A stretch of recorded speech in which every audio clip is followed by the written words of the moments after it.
Los ingenieros se dieron por vencidos con un M1 Abrams averiado, y entonces el coronel llamó a un legendario veterano de tanques. Habla en serio. ¿Coronel? ¿Llamó a un civil?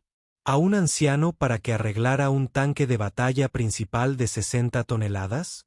La voz del teniente Davenport, aguda, con el tono condescendiente de un recién graduado, atravesó el húmedo aire matutino del parque automotor.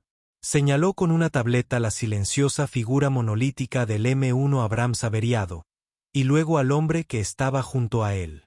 Thomas Wilson, de 78 años y vestido con un sencillo mono manchado de grasa, ni siquiera se inmutó.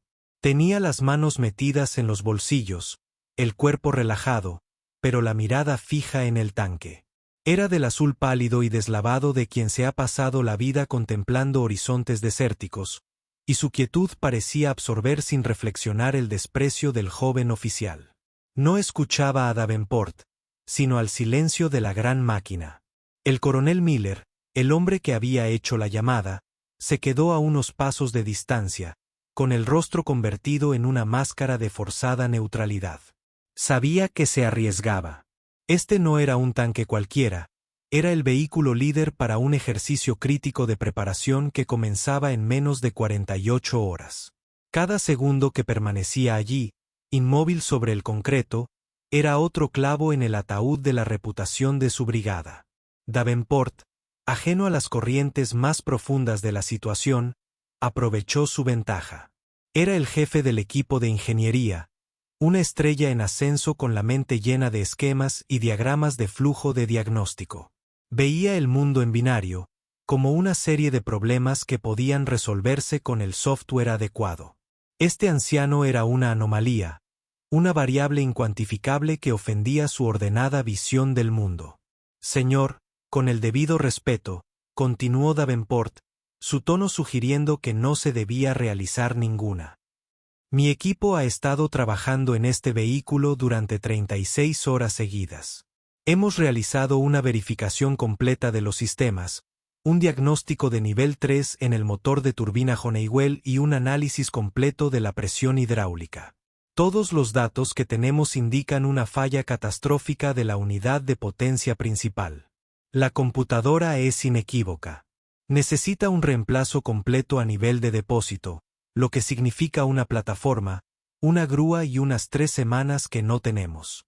Golpeó su tableta para enfatizar, como si la pantalla brillante fuera un escudo inexpugnable de lógica. Su equipo de jóvenes ingenieros, todos de 20 y pocos años e igualmente devotos del Evangelio digital, arrastraron los pies e intercambiaron sonrisas burlonas. Vieron un fósil viviente, una reliquia de una era analógica que se traía para bendecir una supercomputadora moribunda. El absurdo era palpable. Thomas finalmente se movió. Comenzó a caminar lenta y pausadamente alrededor del perímetro del tanque. No miró los paneles de acceso ni los puertos de diagnóstico. En cambio, pasó una mano nudosa sobre el acero frío y marcado de la torreta, su toque suave, como un hombre que saluda a un viejo amigo herido.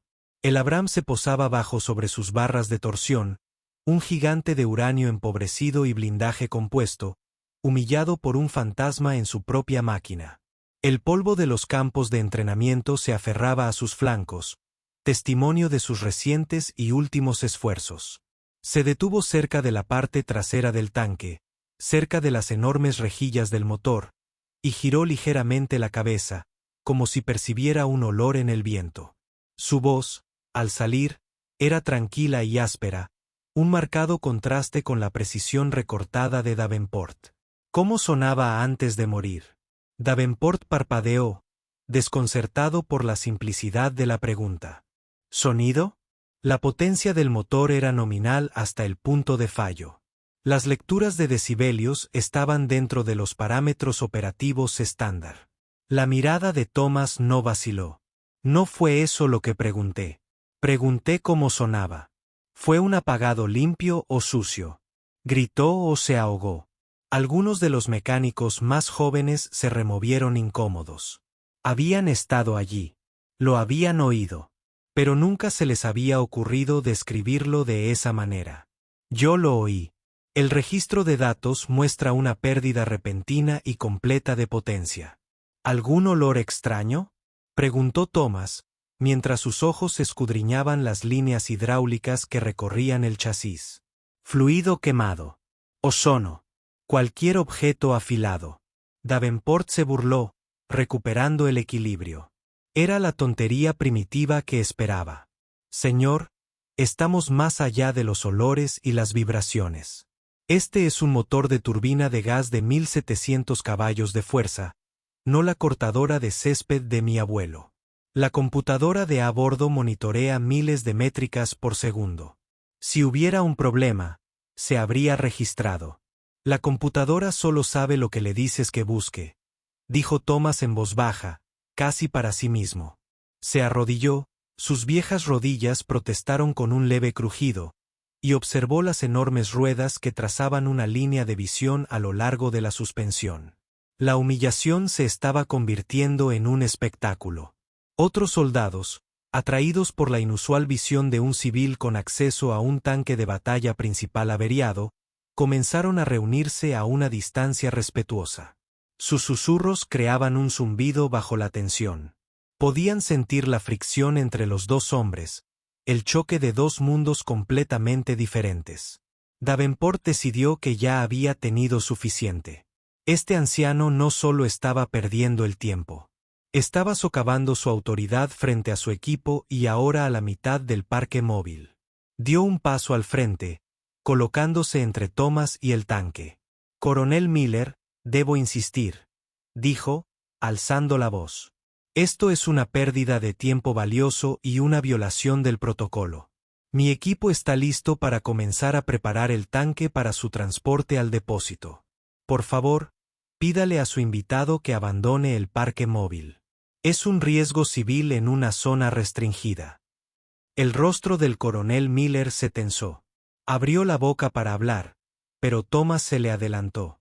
El anciano se puso de pie lentamente, sacando un objeto desgastado y grasiento del bolsillo de su mono. Era un viejo encendedor Zippo, con el baño de plata desgastado hasta el latón en zonas lisas. Lo abrió y lo cerró con un clic-clac rítmico y ensayado, un sonido nítido y claro en el tenso silencio. Davenport soltó una breve carcajada de incredulidad. ¿Qué vas a hacer ahora? Reparar un tanque de 60 toneladas con un encendedor. El sonido del Zippo, el chasquido metálico, fue como una llave que giraba una cerradura en la mente de Thomas. Por un fugaz instante, el cielo gris y nublado del parque automotor se desvaneció, reemplazado por un sol cegador y abrasador. Volvía a tener 25 años, asfixiándose en el estrecho compartimento del motor de su propio Abrams, un infierno sobre ruedas. El aire estaba cargado de olor a diésel y miedo. Afuera, el mundo era una vorágine de proyectiles estridentes y el rugido aterrador de una compañía de tanques de la Guardia Republicana iraquí coronando la duna. Sus comunicaciones estaban muertas. Su control de fuego estaba apagado. Su tanque, su tripulación, su mundo, estaba muerto en el agua. Por encima de la estática, podía oír los gritos frenéticos y cada vez más apagados de su comandante sobre un inminente asalto. Y en esa oscuridad infernal, solo había un destello de luz, la diminuta llama parpadeante de ese mismo Zippo, iluminando una grieta fina en una línea de combustible secundaria, una grieta tan pequeña que los diagnósticos avanzados de la época la habían pasado por alto por completo.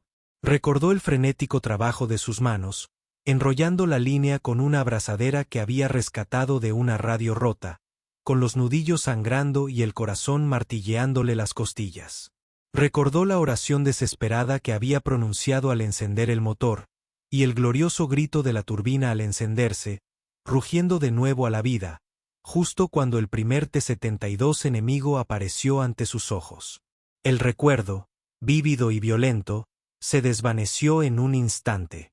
Los ojos de Thomas, que por un momento habían reflejado el fuego y el terror de la batalla, volvieron a estar tranquilos y firmes. Cerró el Zippo de golpe. Miró el rostro petulante y desdeñoso del joven teniente. Algo así, dijo. Desde el otro lado del parque móvil, El sargento Price observaba cómo se desarrollaba la escena. Era un petrolero, parte de la tripulación cuya bestia de acero ahora permanecía rota y silenciosa. Había permanecido callado hasta entonces, intimidado por el rango y la suprema confianza del teniente. Pero también había crecido escuchando historias, contadas en voz baja y reverente por viejos suboficiales en los polvorientos pasillos de la Fuerza Aérea de Veteranos. Historias de un mecánico legendario de la Guerra del Golfo, el fantasma de un hombre al que llamaban Willy, que podía percibir lo que le pasaba a un tanque con solo tocar su casco. Un hombre capaz de devolver la vida a máquinas muertas con solo intuición y un puñado de herramientas. Nunca pensó que lo vería en persona, pero cuando el coronel Miller presentó por primera vez al tranquilo y anciano civil como Thomas Wilson, un nombre legendario le había calado hondo. Ahora observaba cómo el teniente Davenport, engreído por su propia importancia, se disponía a poner fin a la confrontación. «Coronel», dijo Davenport con voz dura, «mis hombres van a comenzar la secuencia de desconexión. Necesito que despejen esta zona». Ahora, les hizo un gesto a dos de sus ingenieros subalternos, unos chicos corpulentos que parecían profundamente incómodos con su nuevo papel de porteros. «Por favor, acompañen al señor Wilson a la puerta». Ese fue el punto de quiebre para el sargento Price. Esto ya no era solo un desacuerdo. Era una profunda falta de respeto. Vio a los dos ingenieros empezar a acercarse al anciano. Por puro instinto, se escabulló detrás de un Humvee aparcado, sacando su móvil personal. Sabía que estaba a punto de romper la cadena de mando, pero había cosas más importantes. Revisó sus contactos y encontró el número que buscaba.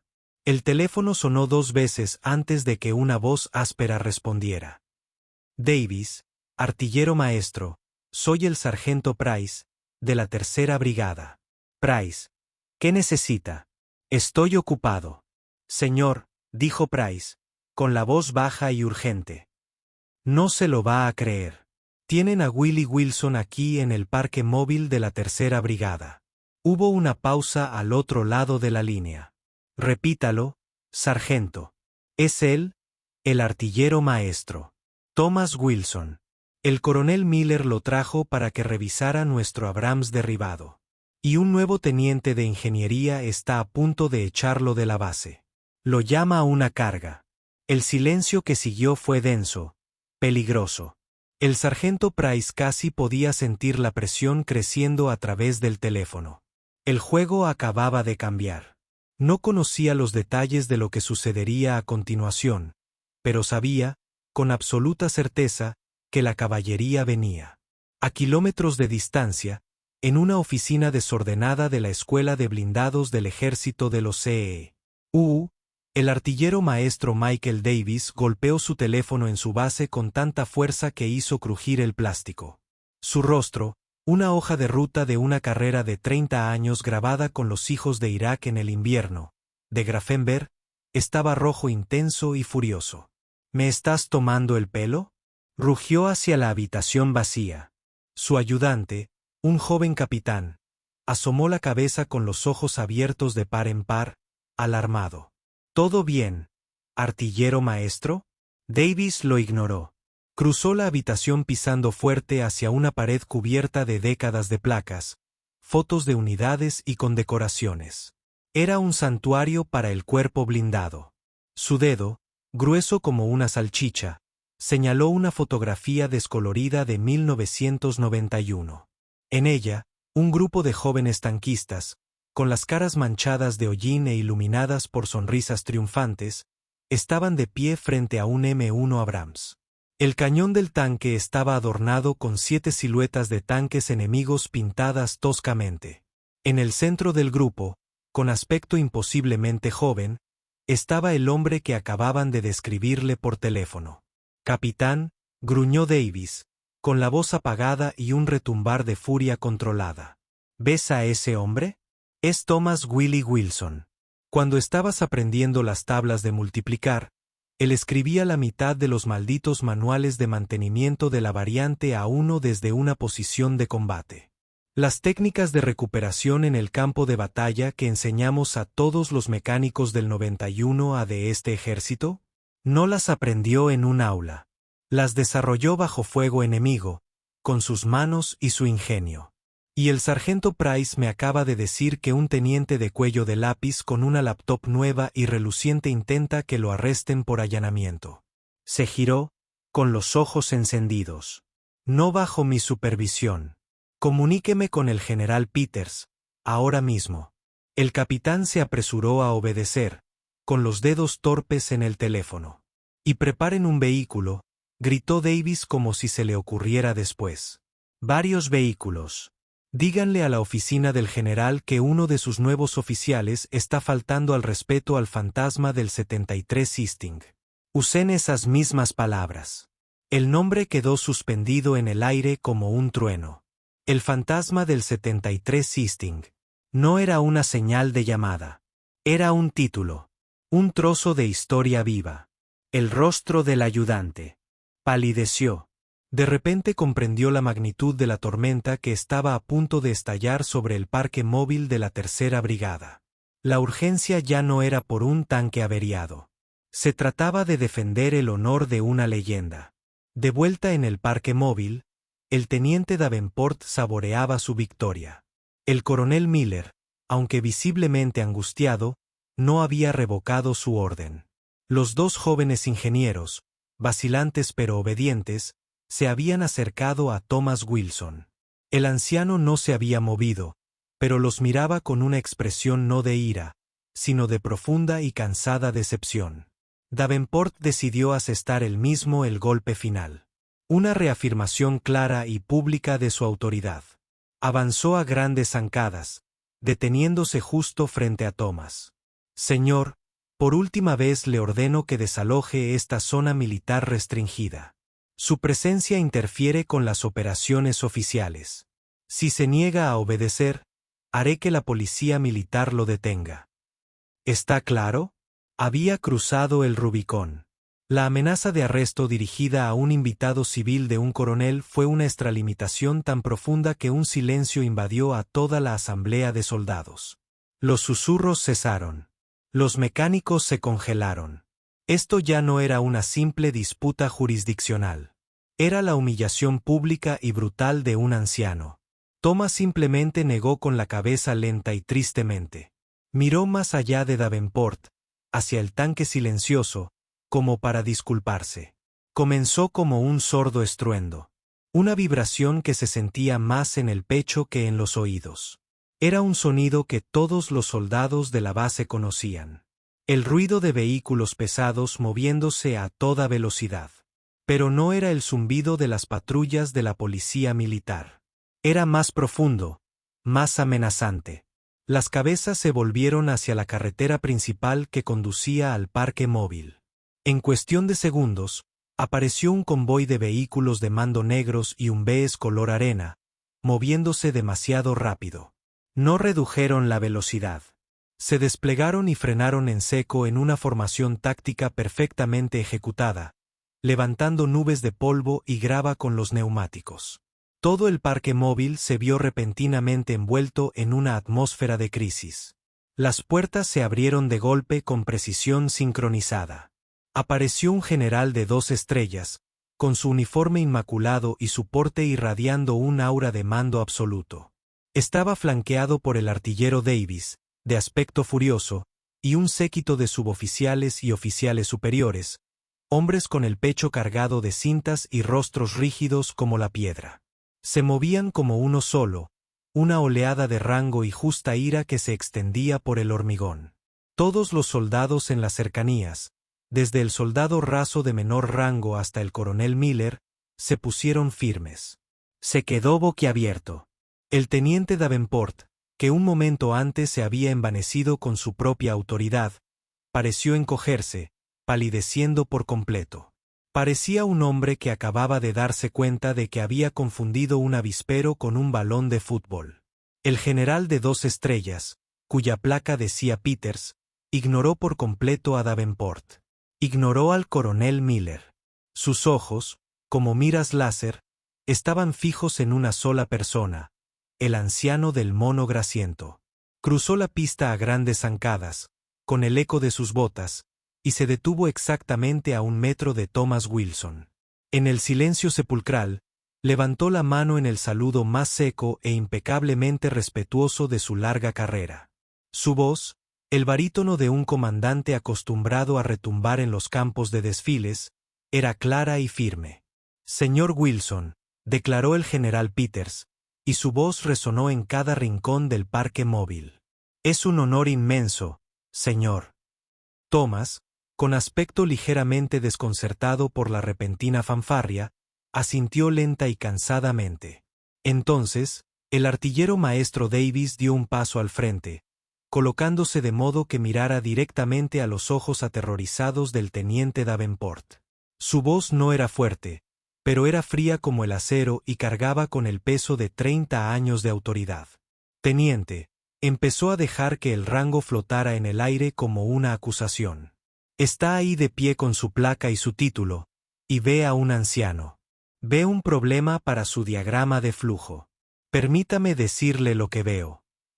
Hizo una pausa, dejando que todo el parque móvil se acercara.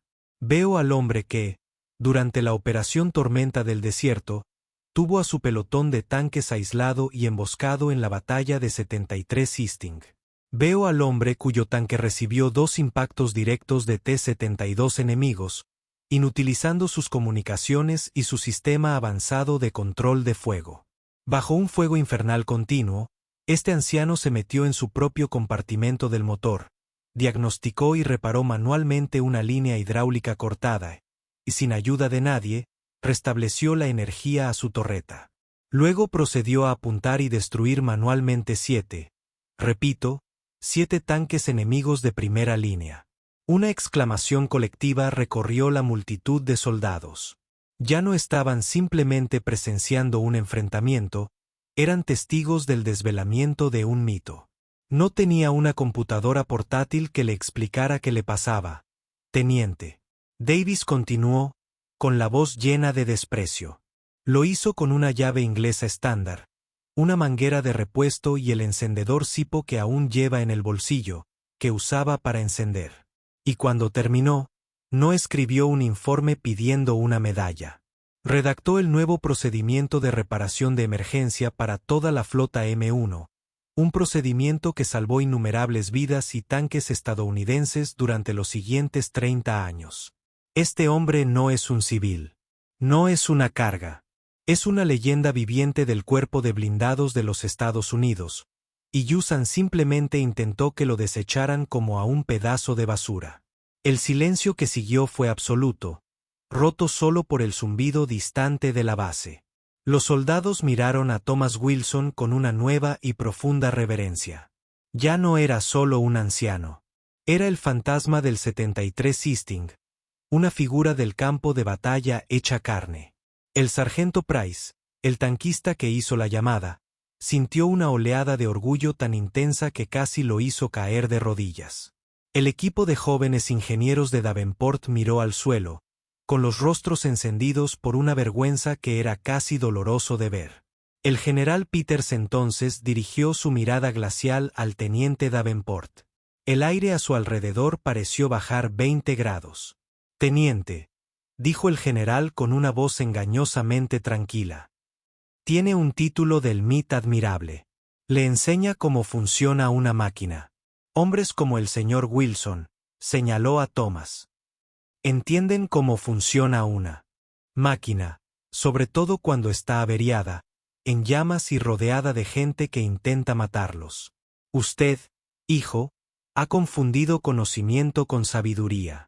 Demostró arrogancia donde debería haber mostrado humildad, y despreció la experiencia misma sobre la que se construye este ejército. Se presentará ante el artillero maestro Davis mañana por la mañana a las 5.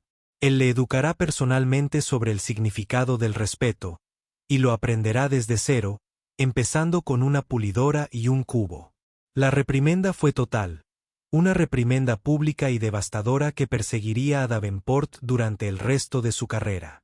Era una carrera que acababa de salvarse de la destrucción y que estaba encaminada hacia la redención, aunque él aún no lo sabía.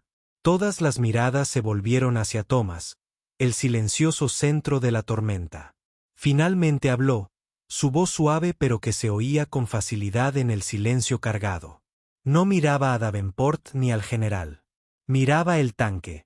No es culpa del chico, general, dijo, con una voz llena de sorprendente dulzura. Le han enseñado a confiar en la computadora. Le han enseñado a mirar los números. Pero un tanque tiene alma. Gime, se estremece y se queja mucho antes de rendirse. Solo hay que aprender a escuchar. Entonces se giró y se encontró con la mirada del teniente Davenport. No había malicia en sus ojos. No, te lo dije.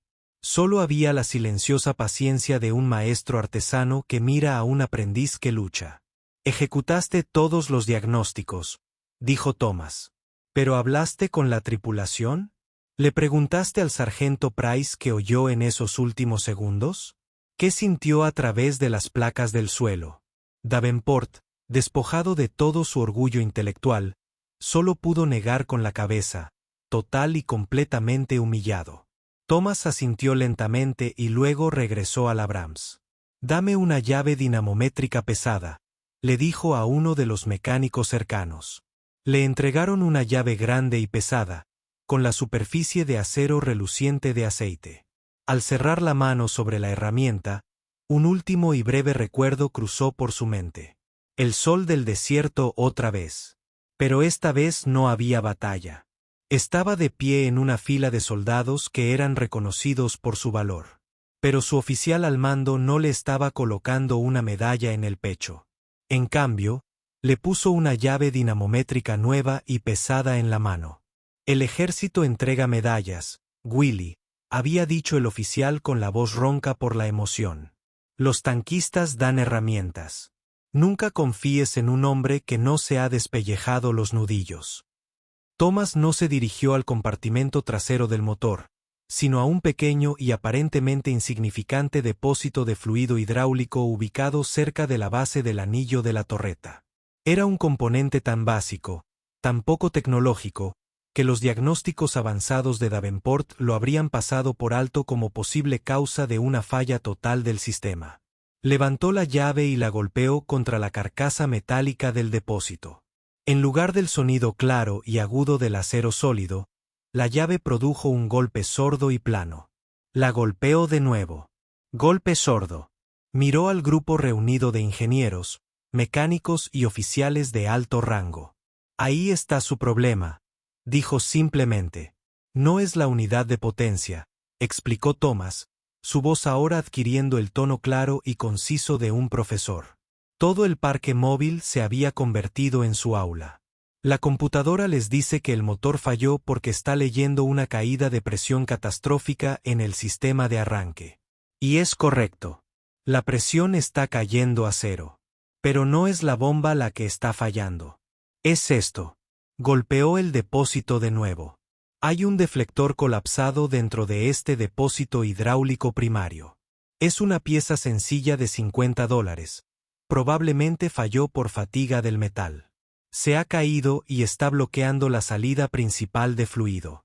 La bomba se está ahogando, privándose del fluido que necesita para generar presión para el motor de arranque de la turbina. La computadora ve el resultado, presión cero, y lo llama una falla catastrófica. No puede ver la causa porque la causa es una simple avería mecánica. Luego señaló una serie de válvulas. Puedes derivarlo. Monta una línea temporal desde el depósito secundario directamente al motor de arranque. Te dará suficiente energía para un buen arranque. Una vez que esté en marcha, el propio alternador del motor alimentará los sistemas. Miró a Davenport. Es una reparación de 3 horas para reemplazar el deflector. No 3 semanas. Davenport y su equipo de ingenieros observaron, hipnotizados, como el viejo maestro, con la ayuda del sargento Price, manipulaba rápida y eficientemente la línea de derivación. Fue una pieza de elegante improvisación práctica que no estaba en ninguno de sus manuales. En 10 minutos estaba hecho. Thomas retrocedió y le hizo un gesto con la cabeza al jefe de tripulación del tanque, que ya estaba en su posición. Inténtalo ahora. El jefe de tripulación accionó el encendido. Por un segundo, solo se oyó el agudo zumbido del sistema eléctrico. Luego, con una profunda tos gutural, el motor de turbina de 1700 caballos de fuerza se encendió. Rugió a la vida con un sonido ensordecedor y una columna de calor que envió un destello a través del aire. El M1 Abrams, el coloso muerto, estaba vivo. Una ovación espontánea y atronadora estalló de los soldados reunidos. Después, las cosas cambiaron. El general Peters, fiel a su palabra, ordenó un nuevo módulo de entrenamiento para todos los oficiales de ingeniería subalternos en toda la rama blindada. Se centró en el diagnóstico sensorial, las entrevistas con la tripulación y la resolución práctica de problemas antes de conectar una computadora. Codesarrollado por un humilde teniente Davenport y el artillero maestro Davis, se llamó oficialmente el método Wilson. Thomas fue contratado como consultor civil bien pagado, un título que encontró infinitamente divertido. Davenport no fue expulsado del servicio. Al contrario, fue transformado por él. Pasó los siguientes 6 meses bajo la tutela directa e implacable del artillero maestro Davis. Sus días transcurrieron no en un laboratorio limpio, sino en la mugre y la grasa del parque de motores, aprendiendo de los mismos sargentos a los que una vez había despedido. Aprendió a escuchar no solo a los motores, sino a quienes los operaban. Aprendió la diferencia entre conocimiento y sabiduría, y lo aprendió con los nudillos pelados y la mente abierta. Varios meses después, en un tranquilo restaurante a pocos kilómetros de la base, Thomas Wilson estaba sentado solo en una cabina, removiendo una taza de café negro. La campanilla de la puerta tintineó y entró el teniente. Davenport. Parecía diferente. La arrogancia en su postura había desaparecido, reemplazada por una tranquila confianza. Tenía una mancha de grasa en la mejilla que no había notado. Vio a Thomas y dudó un momento. Luego irguió los hombros y se dirigió a la cabina. «Señor Wilson», dijo con voz tranquila y respetuosa. «Solo quería darle las gracias». Thomas levantó la vista y una lenta sonrisa se dibujó en su rostro. Señaló el asiento vacío frente a él. «Siéntate, hijo. Dime, ¿qué tal suena esa vieja del Rack 7? Oí que tuvo un poco de tos la semana pasada». El rostro de Davenport se iluminó con una sonrisa genuina y espontánea. Se sentó en la cabina, ansioso por hablar sobre las complejidades del mantenimiento de tanques, ansioso por aprender del maestro.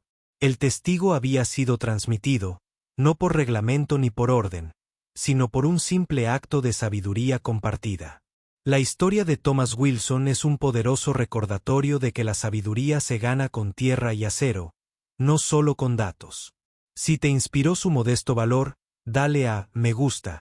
Comparte esta historia con alguien que respete la verdadera experiencia y suscríbete a Better en Valor para más historias como esta.